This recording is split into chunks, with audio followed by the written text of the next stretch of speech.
नमस्कार दोस्तों, आज के इस एजुकेशनल वीडियो प्रेजेंटेशन में आपका बहुत बहुत स्वागत है। तो चलिए शुरू करते हैं आज का हमारा टॉपिक। और आज का हमारा टॉपिक है narration, direct and indirect change in tense और वर्ब्स ऑफ रिपोर्टिंग स्पीच।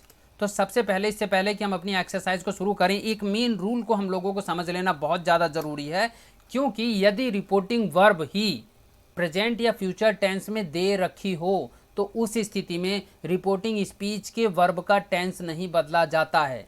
मैं आपको फिर से बता दूं, यदि रिपोर्टिंग वर्ब ही आपको प्रेजेंट या फ्यूचर टेंस में दे रखी है तो आपने रिपोर्टिंग स्पीच के वर्ब का टेंस नहीं बदलना होता है। इस बात को हम एक एग्जांपल के माध्यम से आपको समझाते हैं। The leader says Nita dances on the stage. अब ये हमारा डायरेक्ट स्पीच का वाक्य है। आप देखें यहाँ पर हमारी रिपोर्टिंग वर्ब क्या है, सेज, SAYS, सेज, जो कि प्रेजेंट टेंस में लिखी गई है, प्रेजेंट टेंस में लिखी गई है। अब जब आपकी रिपोर्टिंग वर्ब ही प्रेजेंट टेंस में लिखी गई है तो आपको इन्वर्टेड कोमा के अंदर लिखे हुए इस रिपोर्टिंग स्पीच के टेंस में किसी भी प्रकार का बदलाव नहीं करना है। कौन सा टेंस है ये प्रेजेंट का इंडेफिनेट टेंस है। इसीलिए जब हम इसे डायरेक्ट से इनडायरेक्ट में कन्वर्ट करेंगे, ये प्रेजेंट इंडेफिनेट टेंस में लिखा है, इनडायरेक्ट बनाते समय भी हमें इसे प्रेजेंट इंडेफिनेट टेंस में ही रखना है। टेंस में किसी प्रकार का कोई बदलाव नहीं करना है। क्यों नहीं करना है? क्योंकि हमने बता दिया हमारी रिपोर्टिंग वर्ब ही प्रेजेंट टेंस में लिखी हुई है।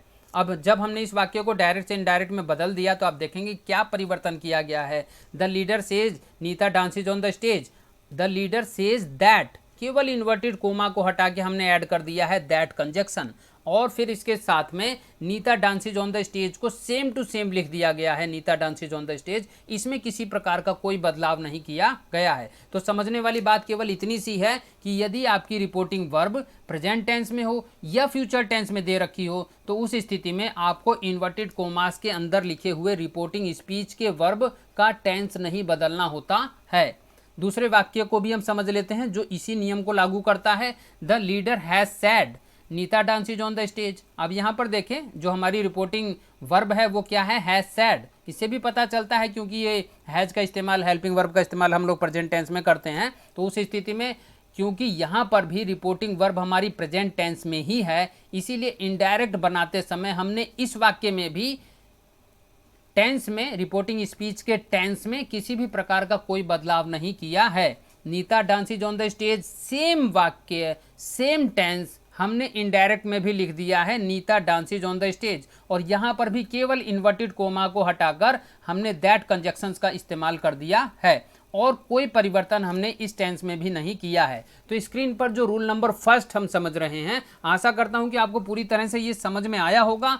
केवल इतनी सी बात है, यदि रिपोर्टिंग वर्ब आपकी प्रेजेंट टेंस में या फ्यूचर टेंस में दे रखी हो, जैसे इन दोनों वाक्यों में प्रेजेंट टेंस में दे रखी है, यदि प्रेजेंट टेंस में या फ्यूचर टेंस में रिपोर्टिंग वर्ब दे रखी हो तो हमें अपनी रिपोर्टिंग स्पीच के अंदर, यानी इन्वर्टेड कोमा के अंदर लिखे हुए वाक्य के अंदर वर्ब संबंधी या टेंस संबंधी किसी प्रकार का कोई बदलाव नहीं करना होता है। उसे इनडायरेक्ट बनाते समय सेम टू सेम उसी टेंस में, उसी वर्ब में लिख दिया जाता है।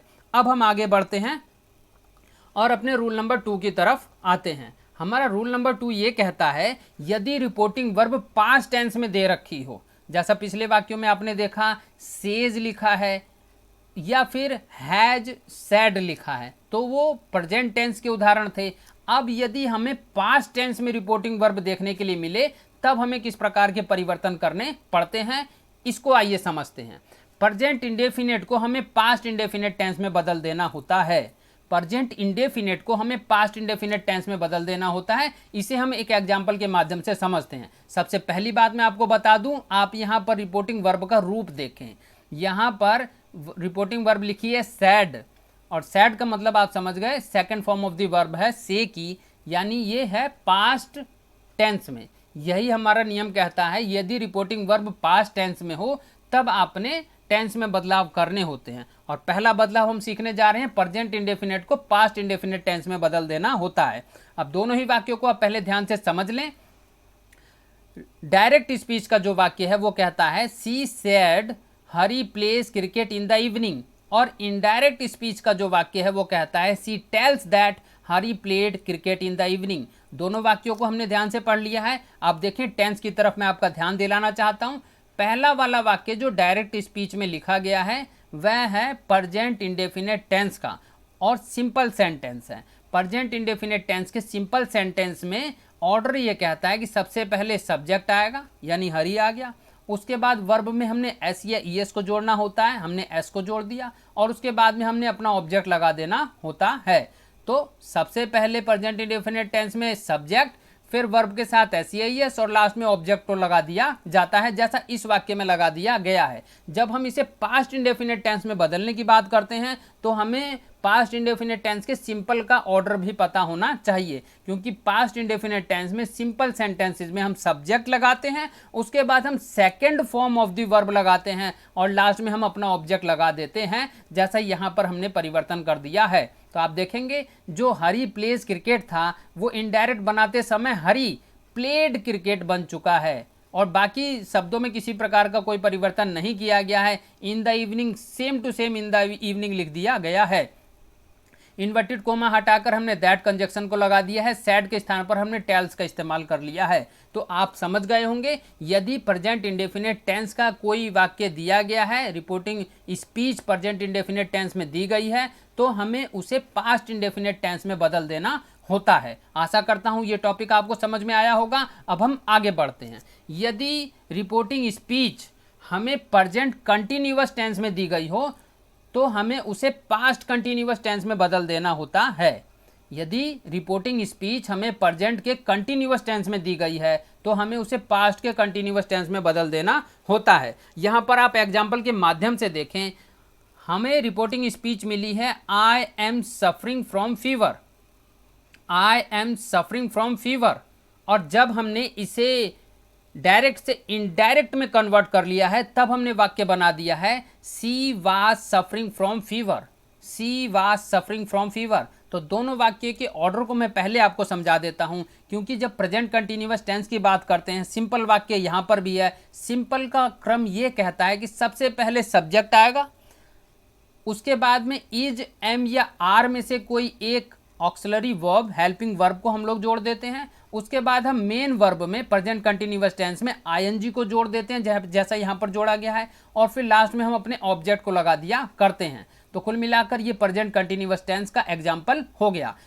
अब जब ये प्रेजेंट कंटिन्यूअस टेंस का एग्जाम्पल है और यहाँ पर भी रिपोर्टिंग वर्ब हमें पास्ट टेंस में दे रखी है, तो इसका मतलब है कि हमें इस प्रेजेंट कंटिन्यूअस टेंस वाले वाक्य को पास्ट कंटिन्यूअस टेंस में बदल लेना है।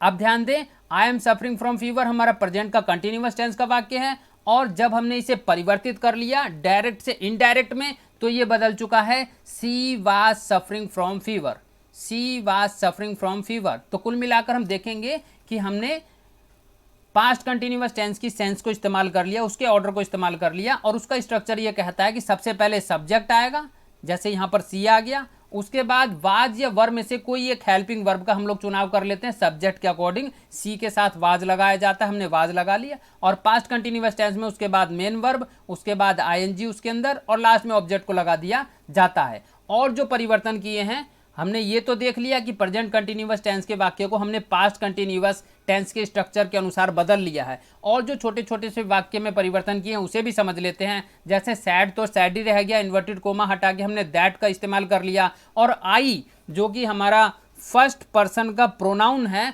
उसको हमने रिपोर्टिंग वर्ब के सब्जेक्ट के अकॉर्डिंग चेंज कर देना होता है, और सब्जेक्ट यहाँ पर सी है तो सी का जो प्रोनाउन होता है वो सी ही होता है, इसलिए यहाँ पर आई के स्थान पर हमने सी का इस्तेमाल कर लिया है। तो कुल मिलाकर दूसरे इस एग्जाम्पल को भी आप सही रूप में समझ गए होंगे। बेसिक चीज़ जो आपको यहाँ पर याद रखनी है वो इतनी सी ही है कि प्रेजेंट कंटिन्यूअस टेंस का यदि कोई वाक्य दिया गया है, आप उसे डायरेक्ट से इनडायरेक्ट में कन्वर्ट कर रहे हैं, तो आपने उसे प्रेजेंट कंटिन्यूअस से पास्ट कंटिन्यूअस टेंस में बदल देना होता है। आशा करता हूं स्क्रीन पर ये दो चीजें मूल रूप से आपको दी गई हैं, इसको आप समझ गए होंगे। आगे बढ़ते हैं अगले टेंस की तरफ।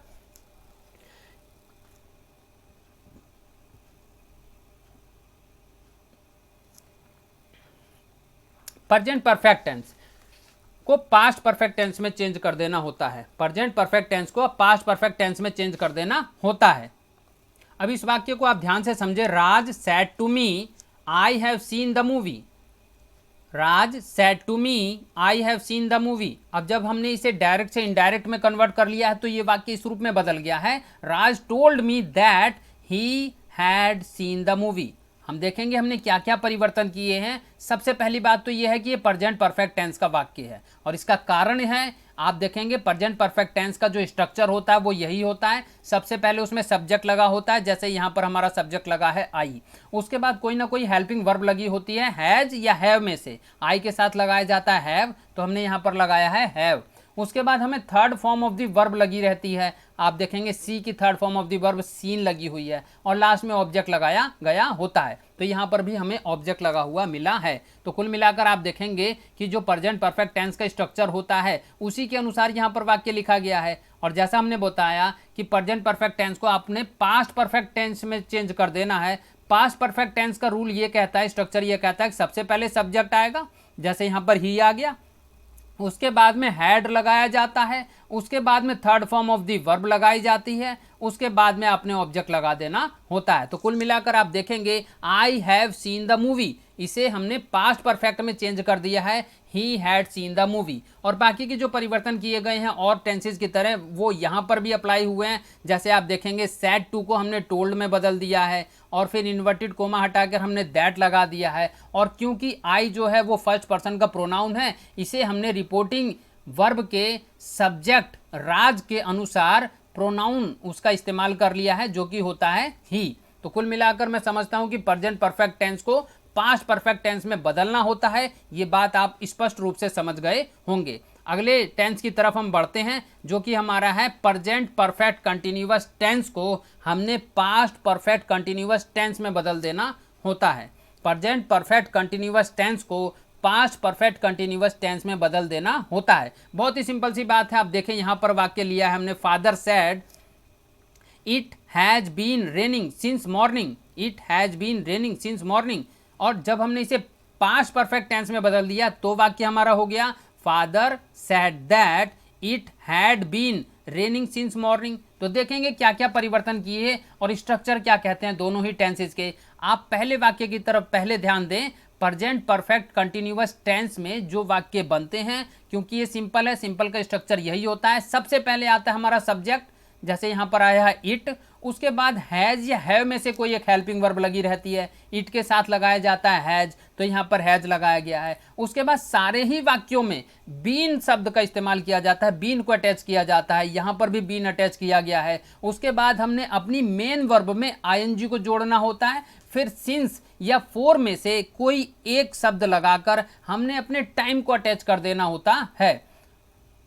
दूसरी बात, यहाँ हमने देख लिया कि प्रेजेंट परफेक्ट कंटिन्यूअस टेंस का जो स्ट्रक्चर होता है सिंपल का, उसके अकॉर्डिंग ही वाक्य बना हुआ है। और रूल हमने ये बता दिया कि हमने प्रेजेंट परफेक्ट कंटिन्यूअस टेंस को पास्ट परफेक्ट कंटिन्यूअस टेंस में चेंज कर देना है। और पास्ट परफेक्ट कंटिन्यूअस टेंस का स्ट्रक्चर ये कहता है कि सबसे पहले सब्जेक्ट आएगा। आप ध्यान से देखिए, यहाँ पर सब्जेक्ट आ गया इट, उसके बाद स्ट्रक्चर में हैड लगाया जाता है, फिर बीन लगाया जाता है, फिर मेन वर्ब लगाई जाती है, उसके बाद उसमें आईएनजी को जोड़ा जाता है और फिर टाइम को अटैच करने के लिए सिंस या फोर में से किसी एक अल्टरनेटिव का चुनाव करके हमने टाइम को अटैच कर देना होता है। तो आप देखेंगे यहाँ पर भी प्रेजेंट परफेक्ट कंटिन्यूअस टेंस के वाक्य को पास्ट परफेक्ट कंटिन्यूअस टेंस में हमने चेंज कर दिया है। बाकी के जो अदर परिवर्तन करने होते हैं, जो अदर चेंजेस होते हैं, उसे भी हमने किया है। आप ध्यान दें, इन्वर्टेड कोमास को हटाकर यहाँ पर भी दैट का हमने इस्तेमाल किया है।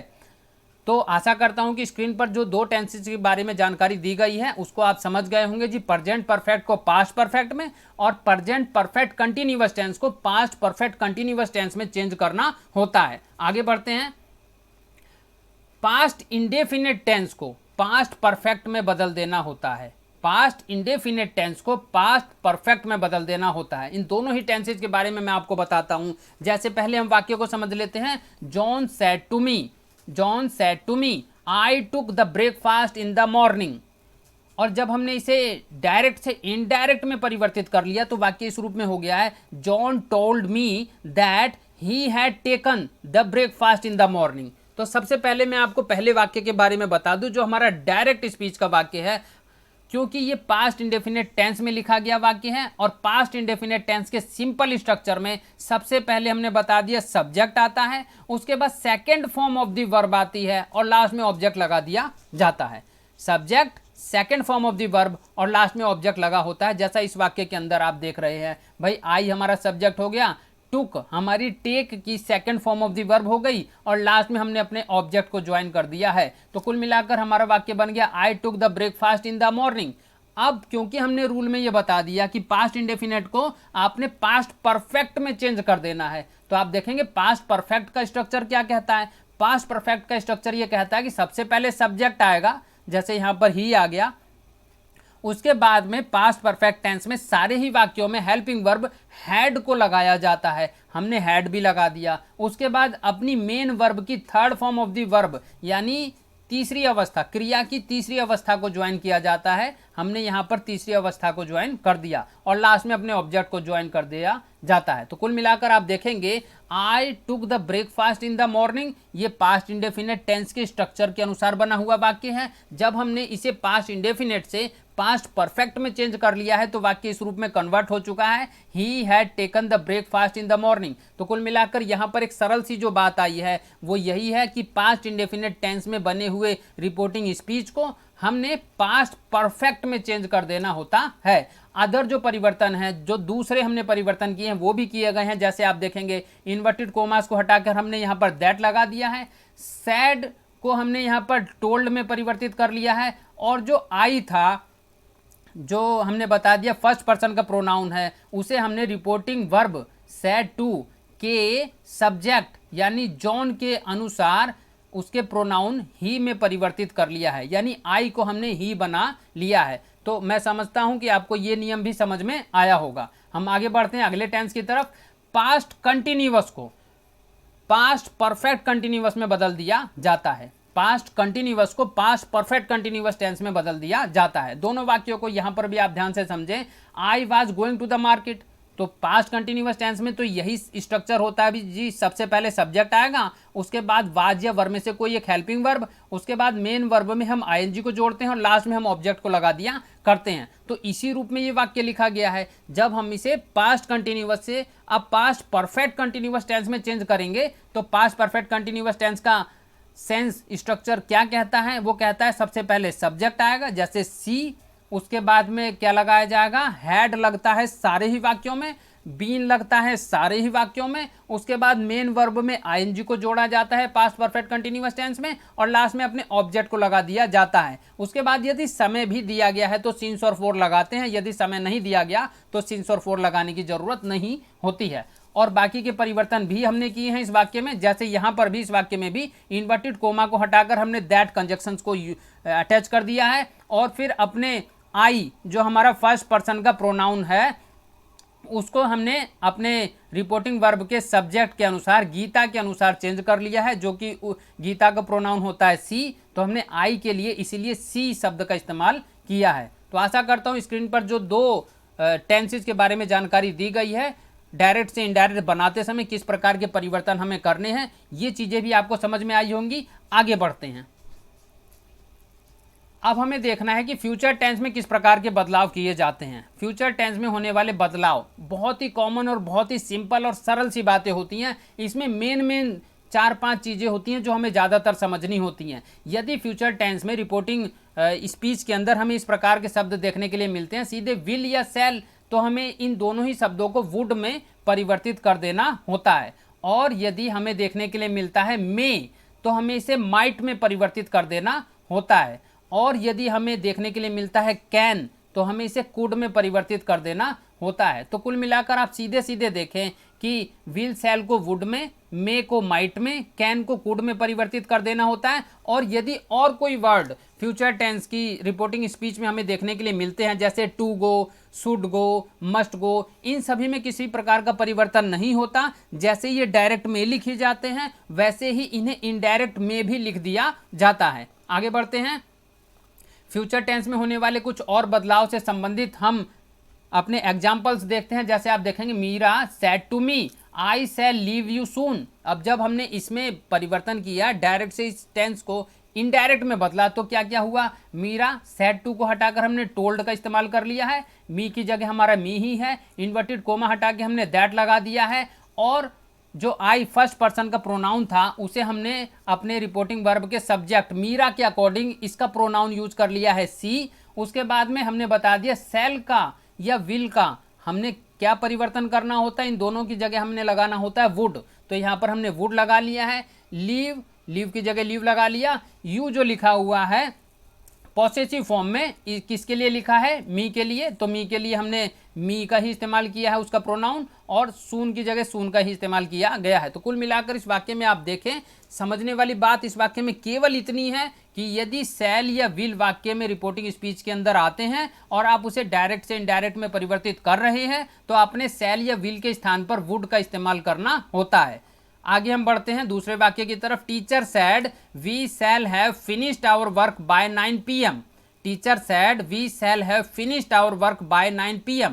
तो जब आप इसे देखेंगे, टीचर सैड, फिर इन्वर्टेड कोमा हटा के हमने दैट का इस्तेमाल किया। वी जो है, क्योंकि ये भी फर्स्ट पर्सन का प्रोनाउन है, इसे भी हमें रिपोर्टिंग वर्ब के सब्जेक्ट के अनुसार ही बदलना है। टीचर एक से ज़्यादा हैं तो उनके लिए हमने इस्तेमाल किया है दे। प्रोनाउन जो होता है प्लूरल नाउन के लिए जो प्रोनाउन यूज किया जाता है वो हमने इस्तेमाल कर लिया। उसके बाद यहाँ पर भी सेल को हमने वुड में परिवर्तित कर लिया है, हैव का हैव ही है, फिनिश का फिनिश्ड ही है, और फिर आवर की जगह हमने इस्तेमाल किया है देयर वर्क बाय 9 PM। तो कुल मिलाकर आप देखें यहाँ पर भी जो बेसिक चीज़ है समझने की वो इतनी सी ही है कि सेल को आपने वुड में परिवर्तित कर देना होता है। और एग्जाम्पल है जिसे हम देखते हैं। Mohan sad I can solve these sums easily. अब जब हमने इसे डायरेक्ट से इनडायरेक्ट में परिवर्तित कर लिया तो देखें, Mohan sad that he could solve दो सम्स ईजिली। तो क्या क्या परिवर्तन हुआ उनकी तरफ जरा ध्यान दे दें कि इन्वर्टेड कोमा हटा के दैट लगा दिया गया है। आई मोहन के लिए इस्तेमाल किया गया था, रिपोर्टिंग वर्ब के सब्जेक्ट के अनुसार बदलेगा। मोहन है, मोहन का प्रोनाउन होता है ही, तो हमने ही इस्तेमाल कर लिया। कैन को हमने कुड में परिवर्तित कर लिया है, और फिर दीज को हमने दोज में परिवर्तित कर लिया है। तो कुल मिलाकर आप देखेंगे जो विविध अन्य परिवर्तन होते हैं, जैसे दिस को दैट में बदलना है, दीज को दोज में बदलना है, इस प्रकार के हमें परिवर्तन करने पड़ते हैं, वो भी हमने कर लिया है, और बाकी किसी प्रकार का कोई परिवर्तन नहीं किया गया है। तो इस वाक्य में हमने इतना ही ज़्यादातर ध्यान देना है कि कैन को हमने फ्यूचर टेंस में कुड में परिवर्तित कर लेना होता है। अब हम आते हैं अगले वाक्य की तरफ। Jyoti said it may rain in the evening. Jyoti said it may rain in the evening. तो आप देखेंगे Jyoti said that it might rain in the evening. इस वाक्य में इतनी सी बात आपने ध्यान रखनी है। देखिए इन्वर्टेड कोमा हटा के हमने यहाँ पर भी दैट लगा दिया है, और मे को MAY मे को हमने माइट में परिवर्तित कर देना होता है। यदि रिपोर्टिंग वर्ब आपकी पास्ट टेंस में दे रखी हो तभी ये सब नियम लागू होते हैं जो हम सीख रहे हैं। इन नियमों के कुछ अपवाद भी होते हैं जो हम आगे सीखेंगे। जैसे हम देखेंगे, कुल मिलाकर हमने अभी तक जो किया है, हमने इस टेंस में बदलाव के ये नियम याद रखने हैं। सबसे पहली बात है कि अगर सिंपल प्रेजेंट टेंस में कोई वाक्य लिखा गया है तो उसे हमने सिंपल पास्ट टेंस में बदल देना होता है। दूसरे शब्दों में ये कहा जाता है यदि प्रेजेंट इंडेफिनिट टेंस में कोई वाक्य लिखा है तो उसे पास्ट इंडेफिनिट टेंस में चेंज कर देना होता है। दूसरी बात, प्रेजेंट कंटिन्यूअस टेंस में यदि कोई वाक्य लिखा है तो उसे पास्ट कंटिन्यूअस टेंस में हमने चेंज कर देना होता है। तीसरी बात, यदि प्रेजेंट परफेक्ट टेंस में कोई वाक्य लिखा है तो उसे हमने पास्ट परफेक्ट टेंस में चेंज कर देना होता है। और यदि प्रेजेंट परफेक्ट कंटिन्यूअस टेंस में कोई रिपोर्टिंग स्पीच लिखी है तो उसे हमने पास्ट परफेक्ट कंटिन्यूअस टेंस में चेंज कर देना होता है। पास्ट इंडेफिनिट में लिखी हुई रिपोर्टिंग स्पीच को हमें पास्ट परफेक्ट में चेंज कर देनी होती है, और पास्ट कंटिन्यूअस में लिखी हुई रिपोर्टिंग स्पीच के वाक्य को हमें पास्ट परफेक्ट कंटिन्यूअस टेंस में बदल देना होता है। फ्यूचर टेंस में जो बदलाव हमने आपको बताए हैं वो यही हैं कि विल और शैल को हमें वुड में बदल देना है, कैन को हमें कुड में बदल देना है, और मे को हमें माइट में परिवर्तित कर देना होता है। तो कुल मिलाकर हमने टेंसेस में बदलाव से संबंधित ये जो सभी नियम आज की इस वीडियो में विशेष रूप से बताए हैं, आशा करता हूं कि सारी की सारी A to Z आपको समझ में आई होंगी। यदि आपको फिर भी कोई दिक्कत है तो कृपया करके वीडियो को दोबारा से देखें। इसके साथ साथ हमें कुछ और भी नियम याद रखने होते हैं जब भी हम डायरेक्ट से इनडायरेक्ट बना रहे होते हैं, उनके बारे में भी इस वीडियो में हम लोग चर्चा करते हैं। यदि रिपोर्टिंग स्पीच में यूनिवर्सल ट्रूथ, इसका मतलब होता है सार्वभौमिक सत्य। सरल भाषा में कहूं तो एक ऐसी बात जिसके बारे में सभी लोग जानते हैं, उसे यूनिवर्सल ट्रूथ कहा जाता है। उदाहरण के लिए आप देखेंगे, सूरज पूरब में उगता है, सूरज पश्चिम में डूबता है, पृथ्वी गोल है, आसमान ऊपर है। इस प्रकार के ऐसे बातें होती हैं जिसके बारे में सभी को पता होता है, उसे सार्वभौमिक सत्य या यूनिवर्सल ट्रूथ कहा जाता है। यदि रिपोर्टिंग स्पीच में इस प्रकार का कोई यूनिवर्सल ट्रूथ वाला वाक्य आता है या फिर कोई हैबिचुअल फैक्ट यानी किसी की कोई आदत प्रकट की गई हो, तो उसके टेंस में कोई बदलाव नहीं किया जाता है। इसे भी आप एक एग्जाम्पल के माध्यम से देखें। Father said we all live on the earth, पिताजी ने कहा कि हम सभी धरती पर रहते हैं। तो आप देखें, ये तो हम सभी को मालूम है कि हम धरती पर रहते हैं। इसका मतलब ये है कि रिपोर्टिंग स्पीच के अंतर्गत लिखा गया ये वाक्य सार्वभौमिक सत्य को, यूनिवर्सल ट्रुथ को प्रकट करता है। और ऐसी स्थिति में हमने इसे डायरेक्ट से इनडायरेक्ट बनाते समय किसी प्रकार का टेंस संबंधी, वर्ब संबंधी कोई भी बदलाव नहीं करना होता है। इसीलिए हमने डायरेक्ट से इनडायरेक्ट बनाते समय इसे सीधा सीधा लिख दिया। आप देखें, फादर सैड, इन्वर्टेड कोमा हटा के हमने दैट कंजक्शन को लगाया है। We all live on the earth, और इनडायरेक्ट में भी we all live on the earth same to same लिख दिया गया है। इसके टेंस में कोई बदलाव नहीं किया गया है। अगले वाक्य की तरफ देखें, Reshma sad that I write with my left hand, I write with my left hand. और जब हमने इसे डायरेक्ट से इनडायरेक्ट में बदला तो हम देखेंगे, Reshma told me that she writes with her left hand. तो आप देखेंगे इसमें भी टेंस में कोई परिवर्तन नहीं किया गया। क्यों नहीं परिवर्तन किया गया और ये वाक्य दर्शाता क्या है? I write with my left hand, मैं अपनी लेफ्ट हैंड से लिखती हूँ। ये क्या दिखाता है? यह रेशमा की आदत को प्रकट करता है, उसके हैबिचुअल फैक्ट को प्रकट करता है। और ये भी हमने बता दिया कि यदि यूनिवर्सल ट्रूथ हो या फिर कोई हैबिचुअल फैक्ट हो, कोई आदत हो, इस प्रकार की बातों को प्रकट किया गया हो रिपोर्टिंग स्पीच के अंदर, तो उसके टेंस में कोई बदलाव नहीं करना होता है। बाकी के जो परिवर्तन है वो जरूर करने पड़ते हैं। जैसे आप देखेंगे, भाई आई को हमने सी में बदल लिया है क्योंकि आई फर्स्ट पर्सन का प्रोनाउन है। रिपोर्टिंग वर्ब के सब्जेक्ट रेशमा के अनुसार बदला जाएगा। रेशमा का प्रोनाउन होता है सी, तो हमने वो जरूर परिवर्तन करने हैं, तो सी लगा दिया हमने।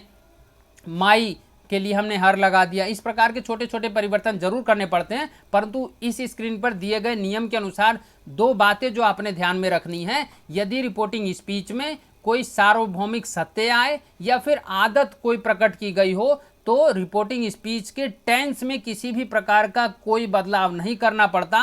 डायरेक्ट में जो टेंस इस्तेमाल किया गया है, इनडायरेक्ट स्पीच में भी वही टेंस इस्तेमाल किया जाएगा। आगे बढ़ते हैं। यदि रिपोर्टिंग स्पीच में पास्ट हिस्टोरिकल फैक्ट यानी जो बात बीत गई है, भूतकाल वाली, उसका कोई ऐतिहासिक तथ्य हो, उसका वर्णन किया गया हो, तो उसके टेंस में हमें कोई परिवर्तन नहीं करना होता है। जैसे आप देखें, the principal said Ashoka renounced war after the conquest of Kalinga. प्रधानाचार्य ने कहा कि अशोका ने युद्ध का त्याग कर दिया कलिंग की विजय के बाद। तो ये क्या है? कुल मिलाकर अगर हम इस शब्द को देखें तो इससे हमें पता चलता है पास्ट हिस्टोरिकल फैक्ट यानी भूतकाल का एक ऐतिहासिक तथ्य है। और जब भूतकाल का कोई ऐतिहासिक तथ्य रिपोर्टिंग स्पीच के अंतर्गत लिखा गया हो, तो उसे इनडायरेक्ट बनाते समय हम उसमें भी कोई परिवर्तन नहीं करते। जैसा आप यहाँ पर भी देखेंगे, केवल इन्वर्टेड कोमा को हटाकर हमने दैट लगा लिया है और बाकी सेम टू सेम लिख दिया गया है Ashoka renounce war after the conquest of Kalinga. उसमें किसी भी प्रकार का कोई परिवर्तन नहीं किया गया है। तो स्क्रीन पर जो नियम आया है, आशा करता हूं ये भी आपको समझ में आया होगा कि रिपोर्टिंग स्पीच में यदि पास्ट हिस्टोरिकल फैक्ट का कोई तथ्य आता है, भूतकाल की यानी बीती हुई कोई बात, कोई ऐतिहासिक तथ्य बताई गई हो, तो उसमें भी डायरेक्ट से इनडायरेक्ट बनाते समय हमें किसी प्रकार का टेंस संबंधी बदलाव नहीं करना होता है। जिस टेंस में रिपोर्टिंग स्पीच डायरेक्ट में लिखी है, इनडायरेक्ट बनाते समय भी उसी टेंस का इस्तेमाल कर लिया जाता है और कई बार सेम टू सेम लिख दिया जाता है, जैसा यहाँ पर लिख दिया गया है। यदि रिपोर्टिंग स्पीच में एक ही समय पर होने वाले दो कार्यों का वर्णन हो, तो उनके टेंस में भी कोई बदलाव नहीं होता है। यदि रिपोर्टिंग स्पीच में एक ही समय पर होने वाले दो कार्यों का वर्णन हो, तो उनके टेंस में भी कोई परिवर्तन नहीं होता। इसे भी हम एग्जाम्पल के माध्यम से समझते हैं। जैसे आप देखें, Meera said my mother was making tea while I was bathing. तो आप देखेंगे मैं जब नहा रही थी तब मेरी मम्मी चाय बना रही थी। तो आप देखेंगे एक साथ क्या हो रहे हैं, दो दो काम हो रहे हैं। एक समय पे तो मीरा नहा रही है और उसी समय पर सेम उसी टाइम पर मम्मी चाय बना रही थी। तो क्योंकि एक साथ होने वाले दो कार्यों का वर्णन रिपोर्टिंग स्पीच में यहां पर किया गया है, इसीलिए इसके टेंस में भी कोई बदलाव नहीं होगा। ये हमारा पास्ट का कंटिन्यूअस टेंस है और इनडायरेक्ट बनाते समय भी ये पास्ट का कंटिन्यूअस टेंस ही रहेगा, उसमें कोई बदलाव नहीं किया जाएगा। बाकी चीज़ों में परिवर्तन होते हैं, जैसे इन्वर्टेड कोमास को हटाकर यहाँ पर भी हमने दैट का इस्तेमाल कर लिया है, या फिर हम देखेंगे माई मदर को हमने हर मदर में परिवर्तित कर लिया है, या फिर आप देखेंगे लास्ट में जो आई वाज बाथिंग है उसके लिए हमने सी वाज बाथिंग का इस्तेमाल कर लिया। यानी नाउन प्रोनाउन या हम first person second person third person संबंधित जो बदलाव हम टेंस में करते हैं वो जरूर होंगे, परंतु टेंस में किसी प्रकार का कोई बदलाव नहीं किया जाता है। तो मैं आशा करता हूं ये तथ्य भी, ये फैक्ट भी आपको समझ में आया होगा कि यदि रिपोर्टिंग स्पीच में एक ही समय पर दो कार्यों का वर्णन हो तो उसके टेंस में भी हमें कोई परिवर्तन नहीं करना होता है। यदि रिपोर्टिंग स्पीच में किसी इमेजिन कंडीशन, इसका मतलब होता है काल्पनिक स्थिति का वर्णन किया गया हो, तब भी उसके टेंस में कोई परिवर्तन नहीं किया जाता। जैसे आप देखेंगे, Jyoti said if I were rich I would help her. तो आप देखेंगे ये कल्पना वाली स्थिति है, यदि मैं अमीर होती तो मैं उसकी मदद कर सकती। तो फिर अगर आप देखेंगे इस प्रकार के जो वाक्य आते हैं कि भाई उसमें किसी प्रकार की इमेजिन कंडीशन का वर्णन किया गया हो, तो उन्हें भी डायरेक्ट से इनडायरेक्ट बनाते समय किसी प्रकार के कोई परिवर्तन नहीं करने पड़ते। जब हमने इस वाक्य को भी इनडायरेक्ट बनाया तो ये इस रूप में ढल गया, ज्योति सैड दैट, इन्वर्टेड कोमा हटा के फिर दैट का इस्तेमाल किया गया। और बाकी का जो वाक्य है, जैसे हमने पहले भी बताया, आई को हमने ज्योति के लिए इस्तेमाल कर लेना है, ज्योति का प्रोनाउन होता है सी हमने लगा दिया। उसके बाद में बाकी की सेंटेंस में कोई परिवर्तन नहीं किया गया, वर रिच फिर आई के लिए सी और वुड हेल्प हर। मतलब कुल मिलाकर पूरे ही वाक्य में आप ध्यान से देखें, केवल इन्वर्टेड कोमा हटाकर दैट कर लिया गया है। उसके बाद फर्स्ट पर्सन का प्रोनाउन है आई, उसको हमने रिपोर्टिंग वर्ब के सब्जेक्ट के अनुसार यानी ज्योति के अनुसार उसका प्रोनाउन यूज कर लिया है सी, और किसी भी प्रकार का कोई भी बदलाव टेंस में नहीं किया गया है। तो कुल मिलाकर इस स्क्रीन पर जो आपकी जानकारी दी गई है उसे आपने इतना ही ध्यान देना है कि यदि रिपोर्टिंग स्पीच में किसी भी प्रकार की कोई कल्पना वाली स्थिति आती है, कोई इमेजिन वाली स्थिति आती है, तो उस स्थिति में भी टेंस में कोई बदलाव नहीं करना पड़ता है। यदि रिपोर्टिंग स्पीच में हैड प्लस थर्ड फॉर्म आए, हैड प्लस थर्ड फॉर्म का मतलब आप समझ गए, यदि पास्ट परफेक्ट टेंस का वाक्य हो तब टू आए, इन्फिनेटिव कोई जुड़ा हुआ रहे, वुड हो, कुड हो, शुड हो, मस्ट हो, माइट हो, ऑट हो, इस प्रकार के जब शब्द दिए गए हों तब भी उन्हें डायरेक्ट से इनडायरेक्ट बनाते समय इनमें किसी प्रकार के परिवर्तन नहीं करने होते हैं। जैसे आप एक एग्जाम्पल के माध्यम से समझे, Priya said to me you should obey your parents, Priya said to me you should obey your parents. और जब हमने इसे डायरेक्ट से इनडायरेक्ट में बदल दिया तब देखिए क्या बदलाव किए हैं, Priya told me that I should my obey my और पेरेंट्स। तो कुल मिलाकर आप देखें वाक्य में प्रिया का तो प्रिया ही रह गया, सेड टू को हमने टोल्ड में बदल दिया, मी के स्थान पर मी ही है, इन्वर्टेड कोमास हटाकर हमने दैट कंजक्शन को यहां पर भी ऐड कर लिया है। यू जो हमने बताया सेकंड पर्सन है, सेकंड पर्सन को हमने किसके रिपोर्टिंग वर्ब के ऑब्जेक्ट के अनुसार बदलना होता है। यहां पर रिपोर्टिंग वर्ब का ऑब्जेक्ट है मी और मी का प्रोनाउन होता है आई, तो इसलिए हमने यू को किस में बदल लिया है, आई में। और जो हमारी स्क्रीन पर रूल आया है उसके अकॉर्डिंग शुड में किसी प्रकार का कोई परिवर्तन नहीं किया है। तो यहाँ शुड लिखा है आपके डायरेक्ट स्पीच में, और इनडायरेक्ट बनाते समय भी हमने उसे शुड ही रहने दिया है, उसमें कोई परिवर्तन नहीं किया गया है। बाकी का वाक्य आप देखें, ओबे योर पेरेंट्स, उसे हमने बदल दिया है केवल ओबे माई पेरेंट्स, क्योंकि आप समझ गए आई की जब बात आई है तो वो माई के रूप में ही इस्तेमाल किया जाएगा। इसे पॉसेसिव केस को हमने फिर से प्रोनाउन में यूज कर लेना होता है। तो कुल मिलाकर यहाँ पर इस स्क्रीन के ऊपर केवल इतनी सिंपल सी बात आपने ध्यान में रखनी है, कॉमन सी बात आपने ध्यान में रखनी है, यदि had plus third form of the verb या फिर to, infinitive, would, could, should, must, might, ought, इस प्रकार के शब्द आपको रिपोर्टिंग स्पीच के डायरेक्ट सेंस में देखने के लिए मिलते हैं, तो उस स्थिति में इनडायरेक्ट बनाते समय आपने उन शब्दों में किसी भी प्रकार का कोई परिवर्तन नहीं करना होता है। जैसे यहाँ पर शुड में हमने कोई परिवर्तन नहीं किया, जैसा वो डायरेक्ट स्पीच में लिखा है वैसा ही हमने उसे इनडायरेक्ट स्पीच में भी लिख दिया है। तो कुल मिलाकर हमने इस वीडियो में वर्ब अर्थात टेंस में बदलाव से संबंधित कई सारे नियम डीपली समझे हैं। यदि आप में फिर भी कोई कंफ्यूजन है, कुछ चीज़ें समझ में नहीं आई हैं, तो कृपया वह वीडियो को दोबारा से देखें ताकि उनके डाउट्स क्लियर हो सकें। To be continue in next video.